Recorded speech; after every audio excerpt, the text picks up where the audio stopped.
अभी हम लोग क्लास 12th फिजिक्स का मॉडल सेट 2 को सॉल्व करेंगे। मॉडल सेट 1 को पहले ही हम सॉल्व कर चुके हैं और मुझे जब जब समय मिलेगा तो मैं पूरा कोशिश करूंगा कि आगे के सेट को भी सॉल्व करें। तो उसके लिए आप हमारे साथ जुड़े रहिएगा। चलिए, क्वेश्चन क्या कहता है उसे चलते हैं, उसे देखते हैं हम लोग। तो क्वेश्चन कहता है, पहला प्रश्न है, 2 चार्जेस यानी कि 2 आवेश है, इक्वल मैग्नीट्यूड्स, जिनका मैग्नीट्यूड्स जो है वो इक्वल है, समान है और r दूरी से पृथक है और उनके मध्य में F बल लगता है। तो 2 आवेश हैं, मान लिया Q और Q, दोनों r दूरी से पृथक है और इनके मध्य में F बल लगता है। तो कूलॉम के नियम से हमें मालूम है कि Q1 Q2 मतलब Q गुना Q स्क्वायर बट्टा R स्क्वायर, इतना बल लग रहा है। If the charges are halved, यदि चार्जेस को आधा कर दिया जाए, and distance between them is doubled, और उनके मध्य की दूरी को दुगनी कर दी जाए, डबल कर दी जाए, तो चार्जेस को कहता है आधा कर दिया जाए। चार्जेस को आधा कर दिया और दूरी जो है इसे हमने दोगुना कर दिया, 2r कर दिया। तो अब कौन सा बल होगा, नया बल क्या होगा? तो प्रत्येक आवेश के मध्य लगने वाला नया बल है, तो उसे ज्ञात करना है। तो फिर से बल का सूत्र F, मान लिया नया बल को F' से दर्शाया जा रहा है, K कांस्टेंट तो वही रहेगा, Q/2 Guna Q/2, Q square by 4 बट्टा दूरी का वर्ग, तो दूरी कितना है 2r, तो 2r का स्क्वायर। तो इसे लिख सकते हैं F' equals to K Q square by 4/4r square. तो F' equals to K Q square, 4 और 4 16r स्क्वायर। तो हम यहाँ से देख पा रहे हैं कि F' जो है वहाँ पर K Q square by R square, देखिए ये किसके समान है, F के समान है। तो F' इक्वल्स टू इतना पूरा की जगह में F लिख दिया और बट्टा में 16, तो 16, तो F' इक्वल्स टू F/16। तो ऑप्शन डी ये करेक्ट होगा। नेक्स्ट क्वेश्चन में चलते हैं। क्वेश्चन कहता है, which one of the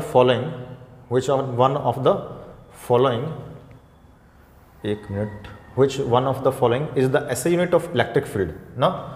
तो विद्युत क्षेत्र का SI मात्रक क्या है?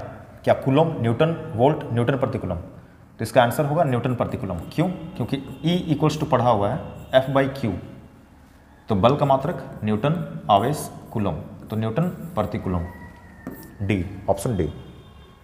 आगे चलते हैं।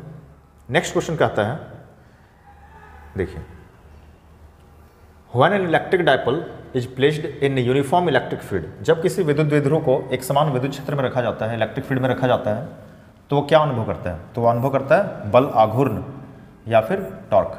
ठीक है, तो बल आघूर्ण सही आंसर होगा।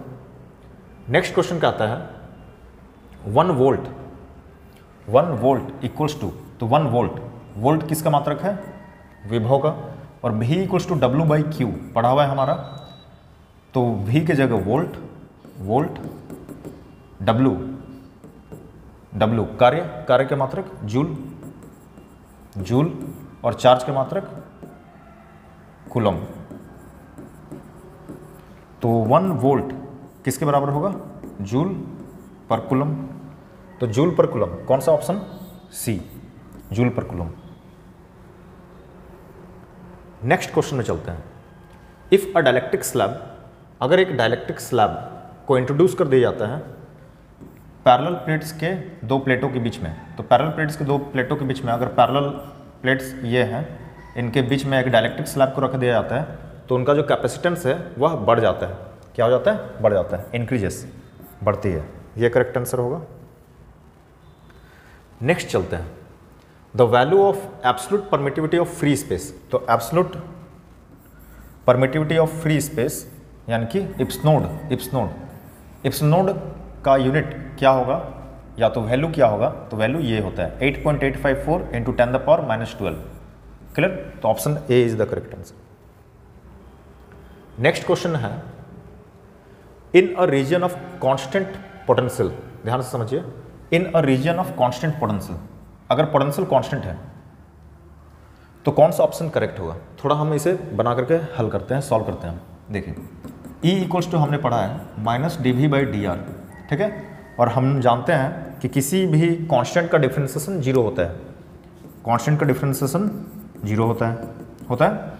अगर v कांस्टेंट है, जैसे क्वेश्चन में कह रहा है कांस्टेंट पोटेंशियल, v अगर कांस्टेंट है और यहाँ पर इसका डिफरेंशिएशन हो रहा है किसके रेस्पेक्ट में, डिस्टेंस के रेस्पेक्ट में, दूरी के सापेक्ष, तो v अगर कांस्टेंट है, ये कांस्टेंट है, तो इसका वैल्यू कितना हो जाएगा, जीरो। और ये किसके इक्वल था, इलेक्ट्रिक फील्ड के, तो मतलब इलेक्ट्रिक फील्ड का भी वैल्यू क्या होगा, जीरो होगा। तो यहाँ से हमने सीखा अगर किसी जगह पर पोटेंशियल कांस्टेंट है तो इसका मतलब है कि वहाँ इलेक्ट्रिक फील्ड का वैल्यू जीरो है। Option B, the electric field is zero, मतलब विद्युत क्षेत्र शून्य है। नेक्स्ट क्वेश्चन में चलते हैं। कहता है which one of the following is not correct expression for energy stored in a capacitor. तो जो संधारित्र है उसमें संचित ऊर्जा का कौन सा व्यंजक सही नहीं है, यानी कि सूत्र सही नहीं है। तो हमें मालूम होना चाहिए इसका तीन रूप में आता है, 1/2 CV², half CV², half QV और Q²/2C। तो देखते हैं ये भी है, ये भी है, ये भी है, लेकिन ये नहीं है। तो ऑप्शन कौन सा सही हो जाएगा, डी, ये नहीं है, मात्रक या फॉर्मूला नहीं है, व्यंजक नहीं है। क्लियर है। चलिए, ऐसा यूनिट ऑफ इलेक्ट्रिक फ्लक्स, विद्युत फ्लक्स का ऐसे मात्रक है। तो विद्युत फ्लक्स का ऐसे मात्रक, विद्युत फ्लक्स को फाई से दर्शाते हैं, फाई इक्वल्स टू ई सदिश डॉट डी एस सदिश, है ना, विद्युत क्षेत्र तीव्रता और क्षेत्रफल। तो ई इलेक्ट्रिक फील्ड का न्यूटन पर कूलम और क्षेत्रफल का मीटर स्क्वायर। तो कौन सा सही होगा, ये सी, ऑप्शन सी, न्यूटन पर coulomb metre square.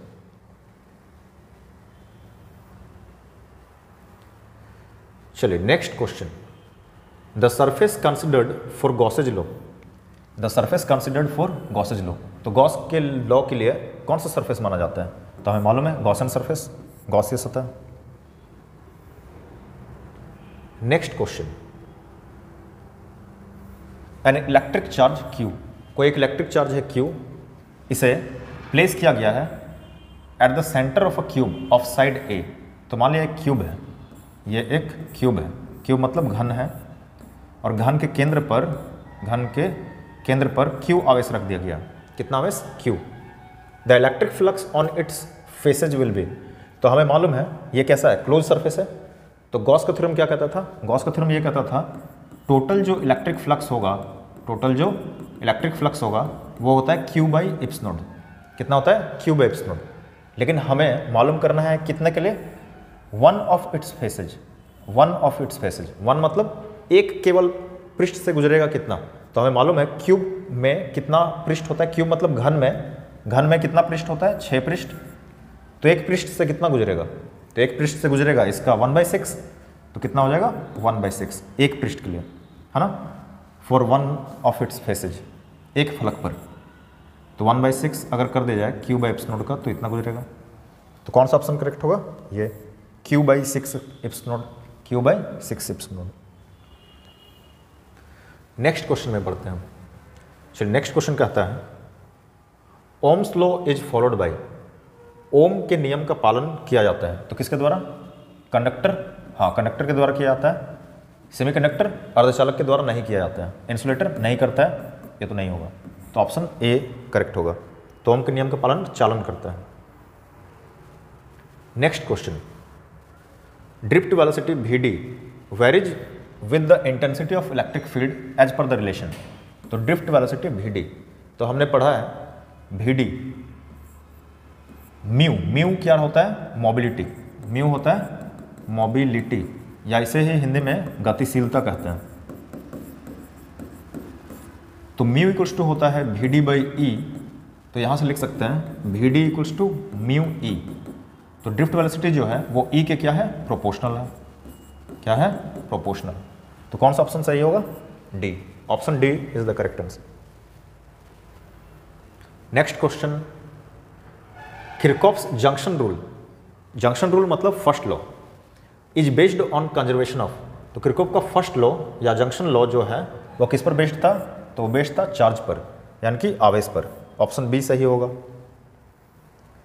Next question में यदि चला जाए, किरचॉफ्स लूप रूल मतलब second law, Kirchhoff's voltage law, विभव का नियम, किरचॉफ का विभव का नियम, वो किस पर आधारित था, एनर्जी पर।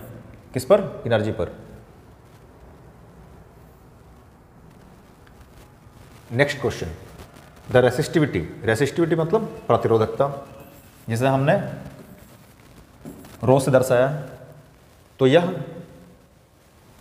किसी चालक के पदार्थ की प्रतिरोधकता निर्भर करती है। तो किस पर निर्भर करती है? लंबाई पर नहीं करती है, एरिया ऑफ क्रॉस सेक्शन नहीं करती है, टेम्परेचर पर करती है। तो ऑप्शन कौन सा होगा? सी सही होगा। चलिए अब क्वेश्चन नंबर 17 में चलते हैं। क्वेश्चन नंबर 17 कहता है इफ n सेल्स है और सबका EMF E है, इंटरनल रेसिस्टेंस R है, सबका सेम है और पैरेलल में कनेक्ट किया गया है। पैरेलल मतलब पार्श्व क्रम में, समांतर क्रम में। तो इनका टोटल EMF और इंटरनल रेसिस्टेंस क्या होगा? तो समझते हैं क्वेश्चन को। तो मान लिया बहुत सारा सेल है, ऐसा 1 2 करते करते कितना n सेल्स है, ऐसे करके बढ़ते जाएगा और n सेल्स हैं। पैरेलल में कैसे कनेक्ट करते हैं? तो पैरेलल में सभी सेल्स का नेगेटिव टर्मिनल को एक साथ और पॉजिटिव टर्मिनल को एक साथ जोड़ देते हैं। तो जोड़ दिए। सभी कैसा सेल है? तो सभी है समरूप सेल। समरूप मतलब आइडेंटिकल सेल्स है, जिनका सबका EMF भी इक्वल है, इंटरनल रेसिस्टेंस भी आपस में इक्वल है। तो सबका EMF E, सबका internal resistance R, E R इस तरीके से जुड़ा है। तो हमें मालूम है आइडेंटिकल सेल्स का पैरेलल में अगर कनेक्ट किया जाता है तो इनका इक्विवेलेंट EMF या टोटल EMF एक सेल के ही इक्वल होता है। कितना सेल के? एक सेल के इक्वल। तो टोटल जो EMF होगा या इक्विवेलेंट EMF होगा वो कितना के इक्वल होगा? E के। अब इंटरनल रेसिस्टेंस को यदि देखा जाए तो सभी पैरेलल में कनेक्टेड है पार्श्व क्रम में। और पार्श्व क्रम में कैसे जुड़ता है प्रतिरोध? हमें मालूम है Rp equals to 1/R 1/R 1/R करते करते कितना टर्म्स तक? तो अप टू n टर्म्स ना, मतलब n पदों तक जोड़ते जाना है। अगर सिर्फ दो सेल रहता तो 1/R प्लस 1/R कितना? 2/R। 3 रहता तो 1/R 1/R 1/R 3/R। यहाँ पर तो n तक जुड़ रहा है, n तक। अगर मान लिया 5 रहता तो 5/R, 10 रहता 10/R, n तक जा रहा है तो n/R। तो 1/RP इक्वल्स टू कितना? n/R। क्लियर? अब RP को पलट दीजिए। तो RP को अगर पलट दिया जाए तो इधर भी पलट जाएगा R/N। तो टोटल जो इंटरनल रेसिस्टेंस है वो कितना मिल रहा है? R/N। और टोटल EMF कितना मिल रहा है? E। तो RP इक्वल्स टू मिला R/N और E। कौन सा ऑप्शन सही हो जाएगा? तो हो जाएगा ये ऑप्शन है, इक्विवेलेंट EMF E, और ये हो जाएगा R/N। क्लियर है? नेक्स्ट क्वेश्चन चलते हैं। चलिए, the resistivity of alloy manganin is. जो रेसिस्टिविटी है मैंगनीन का और कॉन्स्टेंटन का, जो व्हीटस्टोन ब्रिज का जो प्रैक्टिकल फॉर्म, जो मीटर ब्रिज होता था या फिर पोटेंशियोमीटर होता था, जो सिलेबस में हटा दिया है, तो उसमें कॉन्स्टेंटन या मैंगनीन का वायर का यूज किया जाता था। इसलिए किया जाता था क्योंकि उसका रेसिस्टिविटी और रेसिस्टेंस नियरली इंडिपेंडेंट होता था टेम्परेचर से। मतलब टेम्परेचर बढ़े चाहे घटे, रेसिस्टिविटी और रेसिस्टेंस में इसका बहुत ज़्यादा फर्क नहीं पड़ता था। तो ऑप्शन कौन सा हो जाएगा? ए करेक्ट ऑप्शन है। ठीक है, nearly independent of temperature. Clear? Next question, the equivalent resistance of resistors in parallel combination. Parallel combination में जितना रेसिस्टेंस को अगर जोड़ा जाए तो उसका जो इक्विवेलेंट रेसिस्टेंस है वो बढ़ता है कि घटता है? तो वो घटता है। क्या हो जाता है? कम हो जाती है। तो option B, decreases. Next question, in a Wheatstone bridge, if the battery and galvanometer are interchanged. अगर बैटरी और गैल्वेनोमीटर को आपस में अदला बदली कर दे, then deflection in galvanometer will. तो डिफ्लेक्शन में क्या डिफरेंस आएगा? अब समझते हैं थोड़ा। व्हीटस्टोन ब्रिज हम पढ़ चुके हैं। तो इस तरीके का रहता था ना, 4 रेसिस्टेंस होता है और इस तरीके से सेल कनेक्ट होता है बैटरी। तो इसे P, Q, R, S। ध्यान से समझिएगा, बहुत आसान है। और पॉइंट्स का नाम दे देते हैं। मान लिया A, B, C, इसे D। और इनके बीच में एक गैल्वेनोमीटर कनेक्ट होता था, है ना? गैल्वेनोमीटर कनेक्ट होता था। तो गैल्वेनोमीटर किन 2 पॉइंट्स के बीच में कनेक्ट है? B और D के बीच में। क्लियर? और बैटरी किसके बीच में कनेक्टेड है, ए और सी के बीच में बैटरी कनेक्टेड है। अब आपस में बदल देना है, तो फिर से बदलते हैं कैसे, देखिए। तो फिर से एक रेसिस्टेंस ऐसा, एक रेसिस्टेंस ऐसा और एक रेसिस्टेंस ऐसे ले लिए। चलिए अब क्या बोल रहे हैं, पहले क्या था ए, मान लिया इसको हम ए मान लिया, इसको हम ए मान लिया। तो ए और सी के बीच में क्या है, बैटरी कनेक्टेड है, और इसको हम मान लिया सी। समझने के लिए इस तरीके से आसानी होती है, सुविधा होती है समझने में। तो ए सी पहले ही नाम दे दिया गया। तो ए और सी के बीच में पहले क्या था, बैटरी कनेक्टेड था, है ना। और अभी ए और सी के बीच में हम लोग जोड़ देते हैं गैल्वेनोमीटर को। किसको जोड़ दिया गया, गैल्वेनोमीटर को। अब इसे ले लिया पॉइंट बी और इसको ले लिया डी। तो बी और डी के बीच में क्या था, गैल्वेनोमीटर कनेक्टेड था। अब बदल देना है, बी और डी के बीच में हम लोग जोड़ देते हैं बैटरी को। तो आपस में बदला कि नहीं बदला, बदला है, चेक करते हैं। बी और डी के बीच में पहले क्या था, गैल्वेनोमीटर था, और बी और डी के बीच में क्या जोड़ दिया, बैटरी। पहले ए, पॉइंट ए और सी के बीच में क्या था, बैटरी था। तो अभी देखिए ए और सी के बीच में गैल्वेनोमीटर जोड़ दिए, सही है। अब पहले का बैलेंस कंडीशन क्या होता था, बैलेंस कब कहलाता था, तो हमें मालूम है ये रेसिस्टेंस और ये रेसिस्टेंस का जो रेशियो होता था P by Q equals to R by S, है ना। तो अगर इसे प्रोडक्ट किया जाए, गुना किया जाए, तो PS equals to Q R, ये पहले मिलता था। अब इधर देखते हैं, देखिए ए और बी के बीच में क्या कनेक्टेड है, रेसिस्टेंस P। तो ए और बी के बीच में P कनेक्टेड है। ए और डी के बीच में क्या है, R। तो ए और डी के बीच में R, देखिए R उधर चला गया, है ना। बी और सी के बीच में कौन सा रेसिस्टेंस है, Q। तो बी और सी के बीच में कौन सा रेसिस्टेंस है, Q।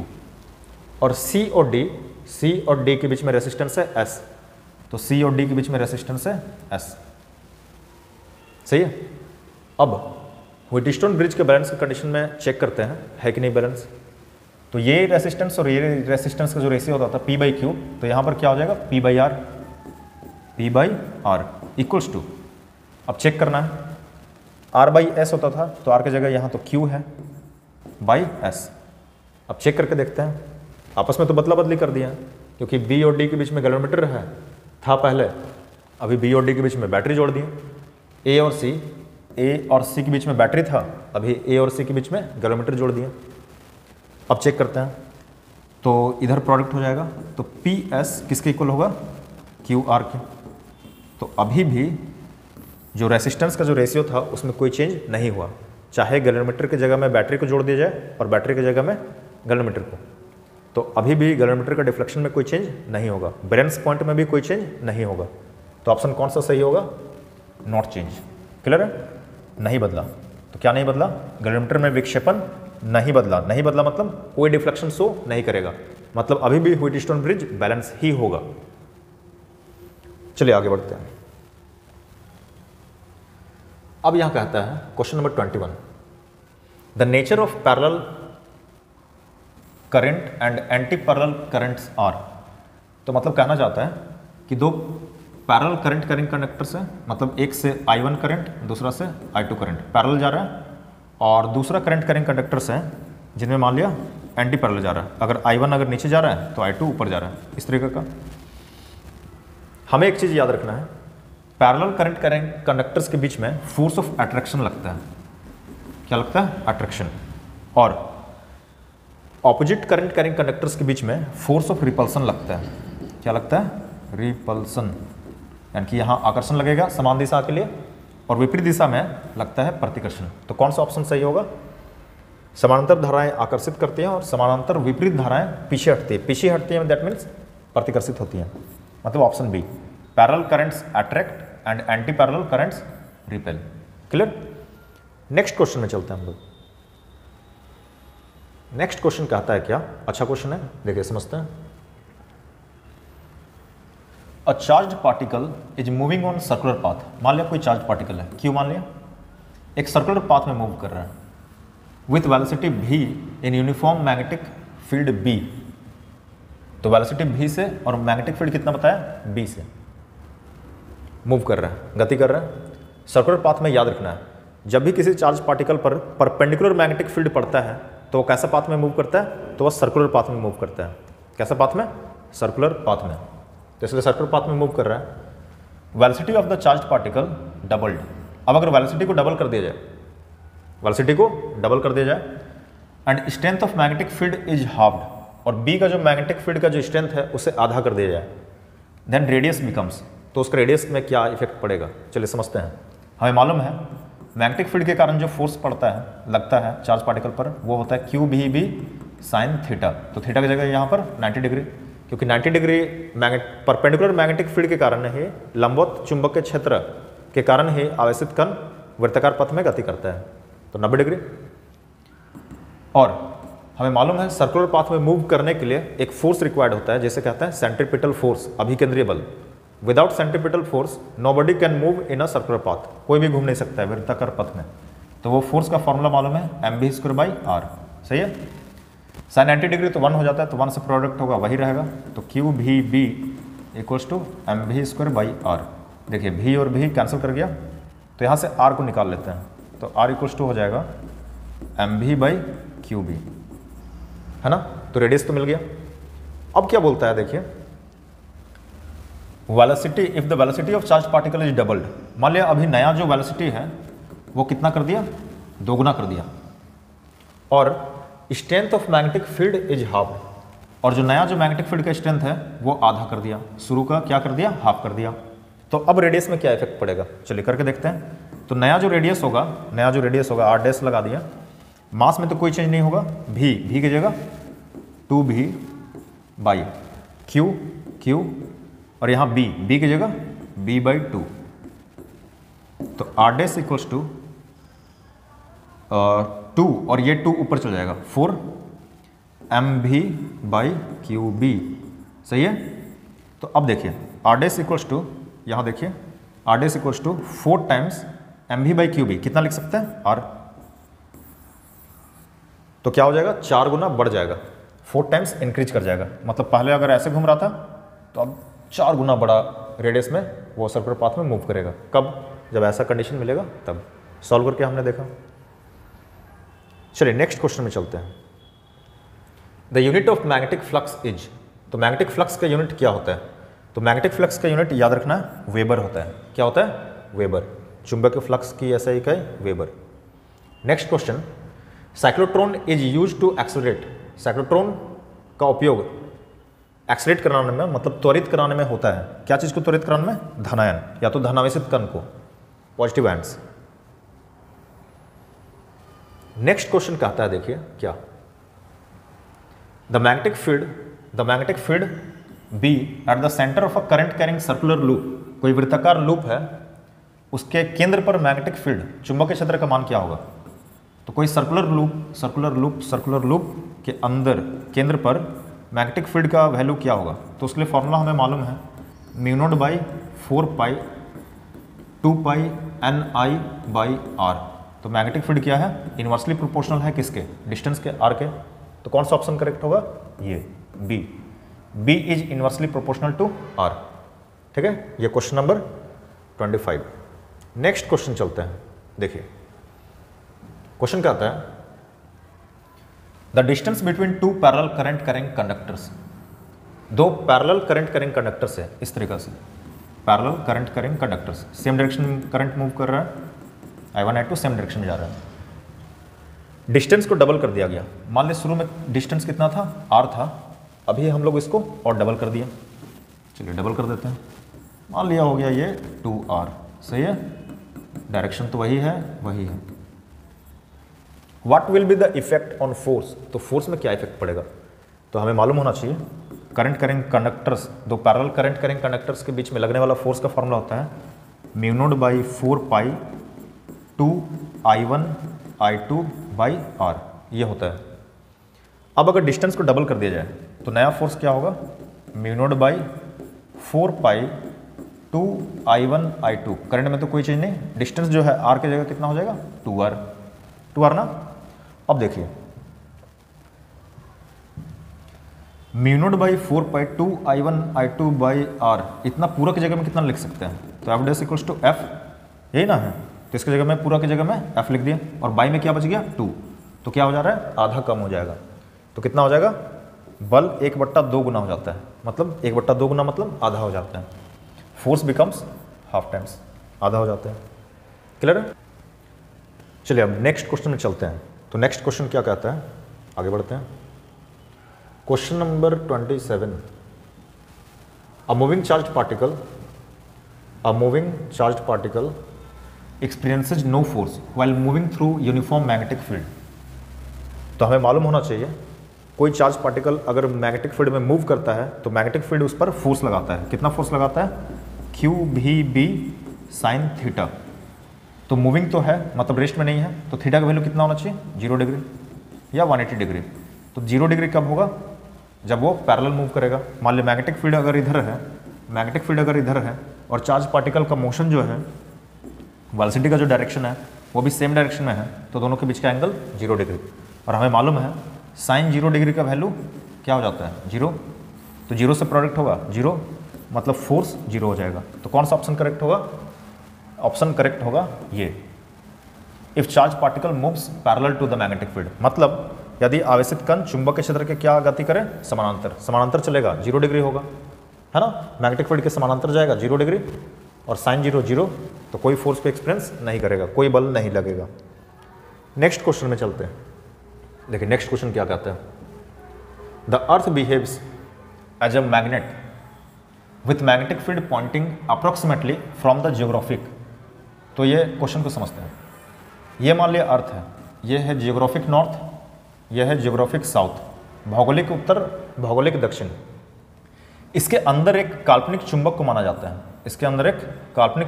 जाता है, जिसका उत्तर ध्रुव यहाँ नहीं होगा, इसके उल्टा होता है ना। और भौगोलिक अक्ष और यह जो चुंबकीय अक्ष है, दोनों के मध्य में कुछ कोण भी होता है। कितना डिग्री? तो याद रखना है 11.3 डिग्री, या पश्चिम की ओर झुका होता है। यह जो चुंबक है, काल्पनिक चुंबक, सही है, आपने पढ़ा होगा, सर पढ़ाए होंगे। तो इधर पश्चिम की तरफ झुका होता है। अब देखिए, ये है इसका कलर, मैं चेंज कर लेता हूं।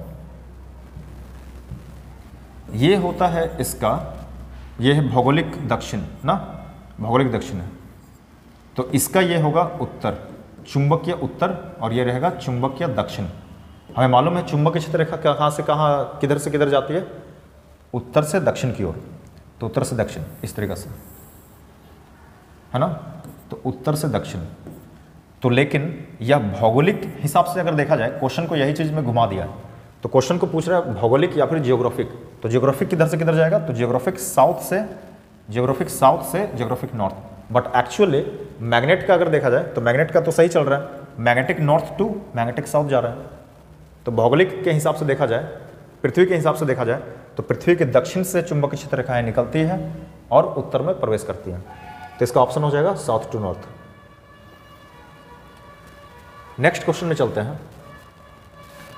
The angle between geographic meridian and magnetic meridian.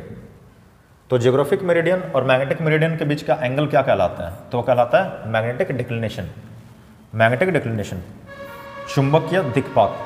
ये चीज आपने पढ़ा होगा जब आप मैग्नेटिक एलिमेंट्स ऑफ अर्थ पढ़ रहे थे, मतलब पृथ्वी के चुंबकीय तत्व। तो वहां से ये क्वेश्चन है। अगला क्वेश्चन देखिए, the strength of earth's magnetic field. Strength of earth's magnetic field मतलब पृथ्वी के चुंबकीय क्षेत्र का परिमाण क्या होता है?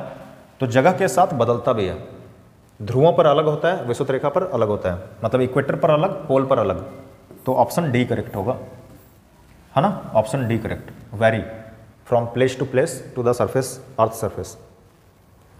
नेक्स्ट क्वेश्चन अच्छा क्वेश्चन है, चलिए समझते हैं।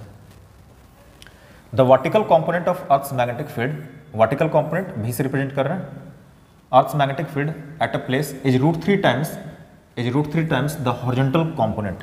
ठीक है, तो वर्टिकल कंपोनेंट जो है वो √3 टाइम्स है हॉरिजॉन्टल कंपोनेंट का। तो v = √3h है, क्वेश्चन में दिया है।